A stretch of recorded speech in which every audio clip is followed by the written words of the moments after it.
Koomishiniin Turizimii Oromiyaa hojiilee waggoota sadan darban hojjetee fi milkaa'ina argame ilaalchisuun miidiyaaf ibsa kenne. Dabalata isaa Gammachuu Tsaggaayee akka taanutti qindeessa.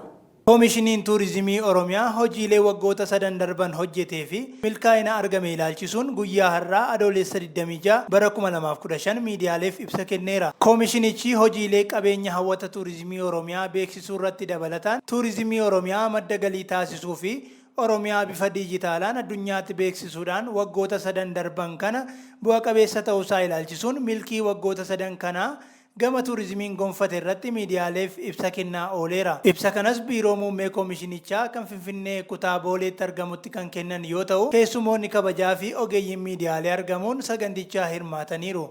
Saganticha irratti argamuun hirmaattota nagaa gaafachuun kan eegalchiisan koomishinara koomishinii turizimii Oromiyaa Aadde Lalisee Dhugaa yoo ta'an, waggaa 3 keessatti hojii gama koomishinii turizimii Oromiyaatiin hojjetameen waan Oromiyaan duraan hin qabne tokko uumuu dandeenyeerra kan jedhan koomishinara Laliseen sagantaa kana kan qopheessineefis milkiiwwan hanga ammaatti argaman miidiyaaleef ibsuu irratti dabalataan kallattiiwwan gara fuulduraa jiru maal akka fakkaatuu fi bara baajataa 2016tti immoo garamitti akka deemamu ሐዋሳራስ ማልቶ አከ ኤገሙ ኢብሱ ዋን በርባኔፊዳ ጀቹን ዱበተኒሩ ዋናውና ስራዎች ሰርተን ጨርሰን መሰረቱን አስቀምጠን ወደ ሁለተኛው ፌዝ የተሻገርንበት ስለሆነ ነው።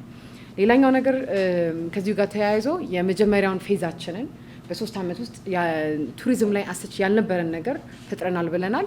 የሚቀጥለውስ ደግሞ ምን ይሆናል? ቀጣዩስ ምንድነው የሚሆነው? አሁን 2016 የአዲሱ በጀት አመት ተጀምሯል። ሶ ምን ይመስላል? እንዴት ነው የምንሄደው? ከሌሎች ውስጥ ከህዝቡስ ምን የሚለውን ከሚዲያም ጭምር እሱን ለመግለጽ ስለፈለግን ነው ለየት ባለ መልኩ ይሄን መግለጫ የጠራ ነው። ኮሚሽነር ለሊሴን ኢትደበሉንስ አከ ወሊገላት ሚልኪን ቱሪዝም ኦሮሚያ ረተርገሜ ትራንስፎርሜሽን ዲጂታላ ፊዱዳ ጀቹን ሆጂን ገመ መርሳሌ ሐዋሱማቲን ቀቤኛ ናንቻ አዱኛት ቤክሲሱ ፊ ሚዳጋ ፊ ነገ ቀቤሱማ ኦሮሚያ አዱኛት ቤክሲሱ ረቲ ሆጀኔ ኑፍ ሚልካኤ ረጅለኒሩ አጠቃላይ በቱሪዝም ኦሮሚያ ላይ ያላትን የዲጂታል ትራንስፎርሜሽን አምጥተናል ብለን ነው የምናስበው። በዲጂታል ነገሮች ኮሙኒኬት በማድረግ እውቀትን ሰዎች ክልሉ ስላለው የቱሪዝም ሀብት ስላለን ለሀገር ውስጥም ለውጭ ሀገር መሸጥ የምንችላቸው ነገሮች በማስተዋወቅ ይሄኛውን አንደርላይን እንድታረጉ የምንፈልገው ዲጂታል ትራንስፎርሜሽን በቱሪዝም ላይ አምጥተናል። እነዚህንም ዌብሳይቶቻችን በጣም ስማርት እንዲሆኑ በማድረግ የሶሻል ሚዲያ አጠቃቀማችን ስማርት እንዲሆን በማድረግ ያለን ደግሞ ኢንተርናሊ ኢንሃውስ የሆነ የዳታ ማኔጅመንታችን ዘመናዊ እንዲሆን በማድረግ በዲጂታላይዜሽን በመደገፍ አሜዚንግ የሆነ ለውጥን አምጥተናል።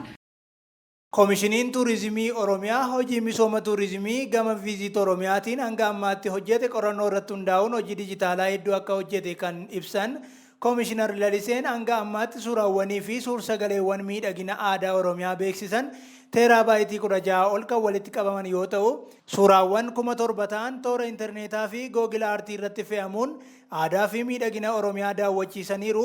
Weebsaayitoota sadarkaa isaanii eeggatan 4 tolfamuun daawwiif akka dhiyaatanii fi bakkeewwan hawwata turizimii Oromiyaa 1110 ta'an kaartaa googilii irratti galmaa'anii kallattiin akka argaman taasisneerra jedhaniiru.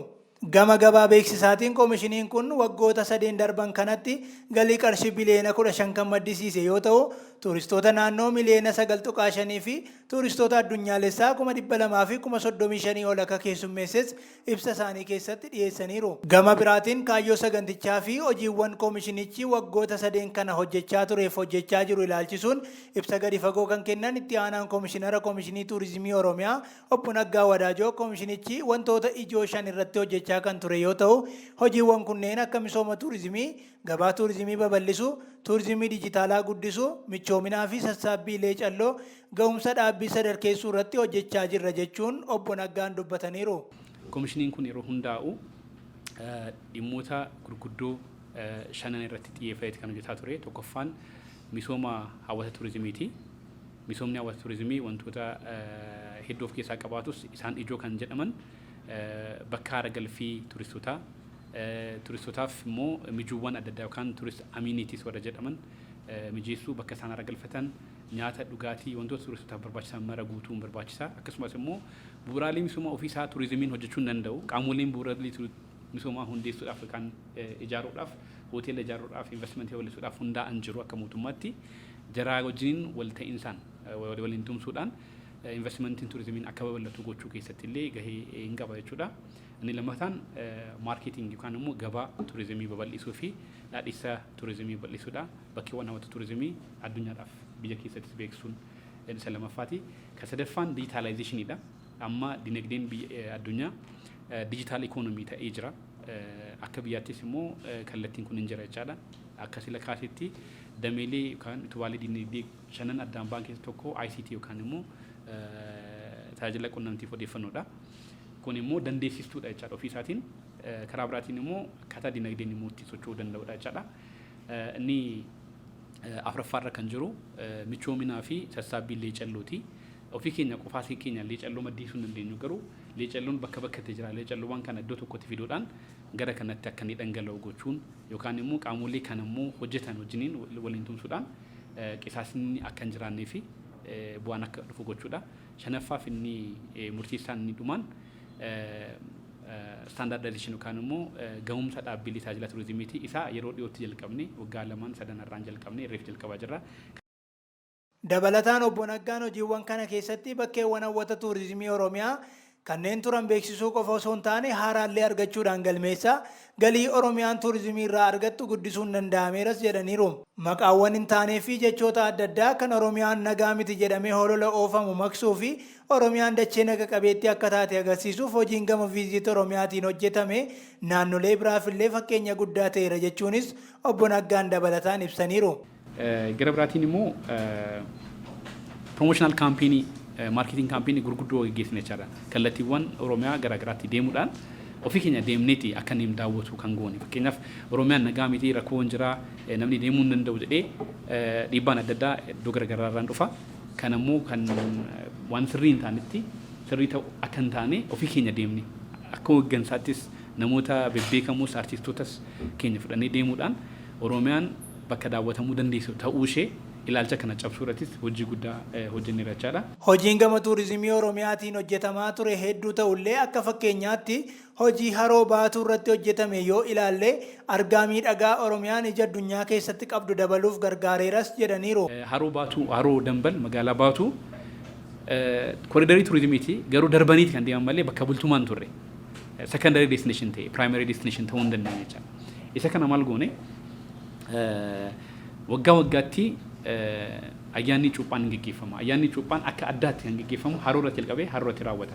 Kun taateen kun akka addunyaatti beeksifamu waan qabuu fi miidiyaalee biyya keessaa fi biyya alaa gara sanatti affeeruudhaan laayivii akka isaan dabarsan gochuudhaan tuur opereetoroota gara sanatti waamuudhaan bakki sun akka beekamu hojii hojjenneen bu'aan gurguddaan mul'atee jira jechaadha. Turizimiin naannoo sanaa sirriitti sosocho'aa jira jechaadha. Kanaan alatti immoo dhaabbilee turizimii dargaggoota gurmeessuudhaan hojjetamaa jirus bu'aa guddaa argamsiisee jira jechaadha.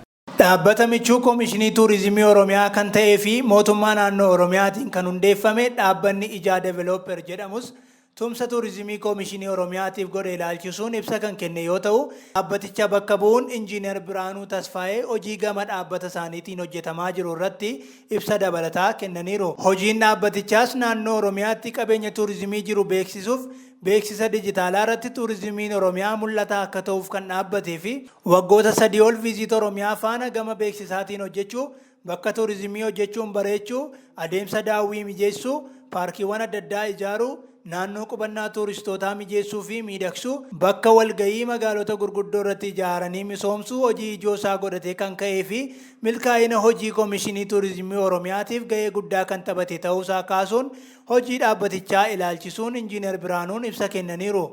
Egaa kun gaafa dhaabbatu keessumaa asum dhiyoo yoo ilaaltan naannaa Subbaa yookiin Wancii dhaqxan maqaadhaan hin beekama. Naannaa sana infraastiraakcharii tokko hin jiru, haalli mijataan tokko hin jiru. Koominitiin qabeenya qabu sanallee hin beeku ture waggoota dhiyoo yaasee jechuudha. Kun waan fagoo miti. Yeroo ammaa kana qaawwaa jiru kana furuudhaaf erga beeksisuu fi infoormeeshinii bal'aan gaggeeffameen booda dhimmoonni kun furamaa deeman jechuudha. Kun maaliif ta'e isa jedhu kana duubatti deebinee sababoota adda addaa kaasuun barbaachisaa ta'e yeroo biraa kaasuu dandeenya jechuudha. Haa ta'uyyuu malee egaa erga amma ijaan dhaabbatee meenilii wantoota gurguddoo shan irratti fookas godhee hojjechuudhaafidha. Tokkoffaan distinkshinoota turizimiin naannoon Oromiyaa qabu kana misoomsuudha. Sana jechuun bakkeen turistoonni dhaqanii bashannanan sana. Inni lammaffaan bakkee adda addaa irratti paarkii ijaaruudha. Paarkiiwwan gurguddoo ta'an magaaleewwan gurguddoo naannoo Oromiyaa irratti ዘሴምቱ አማ መጋለ ፍኔ ከሰት ፓርክ ያ ኮሚኒቲ ፓርክ ፍሬንድሺፕ ፓርክ የኛማ አርኪሳ ቱሪስቲክ ጉርጉዳ ታን ኢሰካን ኤክስፒሪየንስ መጋለ ሞቱማ ናኖ ኦሮሚያ ጅረን ከሰት harkisnee sana misoomsuudha jechuudha. Sadaffaarratti kan qabanne konvenshin seentariidha. Kana ilaaluudhaaf godina mootummaan naannoo Oromiyaa qabu baay'ee keessatti bakka kamtu walga'iidhaaf mijataadha yookiin namoonni dhaqanii walga'ii gurguddaa gaggeessanii deebi'uu danda'u jettanii ilaaltan it is very small. Sana jechuun magaalota gurguddaa qabneenna garuu konvenshinoota adda addaa gaggeessuudhaaf gahaa miti jechuudha. Isa kana furuudhaafidha ijaan kan dhaabbateeru. Kanaaf konvenshin seenteroota magaalota filamoo ta'an irratti ijaarree misoomsuudhaaf karoorfannee jirra jechuudha. Inni yoon raanfachuu arfaffaa itti fakkaata.